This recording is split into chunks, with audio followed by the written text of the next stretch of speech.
চুয়াডাঙ্গাতে সর্বপ্রথম হানি ম্যান্ডারিন জাতের কমলা চাষ করছেন তরুণ কৃষি উদ্যোক্তা সজল আহমেদ। সজল আহমেদ বাণিজ্যিকভাবে তার বাগানে এই কমলা চাষ করছেন। হানি ম্যান্ডারিন জাতের কমলার ব্যাপক চাহিদা রয়েছে, তার কারণ এই কমলাটি অসময়ের। অক্টোবর মাসের প্রথম সপ্তাহ থেকে পাকতে শুরু করেছে এই কমলা। গাছে থোকায় থোকায় কাঁচা এবং পাকা কমলা ঝুলছে, কমলার ভারে নুয়ে পড়েছে গাছগুলো। এই কমলার চাহিদা থাকার কারণ হচ্ছে এখন বাজারে যে কমলাগুলো সচরাচর পাওয়া যায় সেই কমলাগুলো এখন না থাকার কারণে এই কমলার ব্যাপক চাহিদা রয়েছে। প্রতি কেজি কমলা বিক্রি হচ্ছে বাগান থেকে 200 টাকা কেজি দরে। দেশের বিভিন্ন প্রান্ত থেকে ব্যাপারীরা এসে এই কমলা কিনে নিয়ে যাচ্ছেন। সজলের বাগানে প্রায় হানি ম্যান্ডারিন জাতের 100টি গাছ রয়েছে। আমেরিকা ক্যালিফোর্নিয়ার থেকে সংগ্রহ করছিলাম।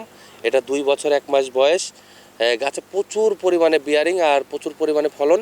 এখন কিন্তু এই সময় কিন্তু বাংলাদেশে কোথাও কিন্তু কোনো বাগানে আপনারা এরকম এই হলুদ কালারের কমলা পাবেন না, কিন্তু আমাদের বাগানে দেখেন কি সুন্দর হচ্ছে কমলা। আর এর খোসাটা যদি একটু আপনাদের উঠাই দেখাই, একদম এর ভিতরে অলরেডি অরেঞ্জ কালার হয়ে গেছে। আর এটা খুবই মিষ্টি টেস্টি একটা কমলা।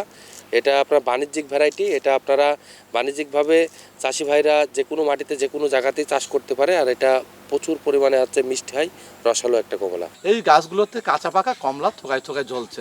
কমলাগুলো পাকা অবস্থায় খেতে সুস্বাদু, রসালো এবং সুমিষ্ট। কমলা হচ্ছে কাঁচা অবস্থায় সবুজ এবং পাকলে হলুদ। ভেতরের রঙও হলুদ এবং বীজ কম থাকায় এই কমলা সব বয়সের মানুষের কাছে ব্যাপক সুপরিচিত পেয়েছে। এই গাছে এত পরিমাণ লেবু এসেছে, থোকায় থোকায় লেবু। এই কমলাটা সবাই বাণিজ্যিকভাবে চাষ করতে পারে। আমরা কোনোদিন ভাবিনি যে আমাদের চুয়াডাঙ্গা জেলায় এমন কমলা মাটিতে উৎপাদন হবে। অসময়ের কমলা হয় দেশের বিভিন্ন প্রান্ত থেকে তরুণ কৃষি উদ্যোক্তারা সজলের বাগানে এই কমলা গাছ দেখতে আসছেন। তারাও আগ্রহ দেখাচ্ছেন বাণিজ্যিকভাবে কমলা চাষ করার জন্য। তার কারণ এই কমলা অসময়ে হয়, বাজারে ব্যাপক চাহিদা রয়েছে এবং এর দামও অনেক ভালো। 1 বিঘা জমিতে কমলা চাষ করতে খরচ হয় প্রায় 50,000 টাকার মতো। প্রতি বিঘা জমিতে কমলা বিক্রি হয় প্রায় 2 লাখ টাকার মতো। একজন বাগান মালিকের প্রতি বিঘায় কমলা বিক্রি করে লাভ হয় প্রায় 1.5 লাখ টাকার মতো। মাহফুজ মামুন, সময় সংবাদ, চুয়াডাঙ্গা।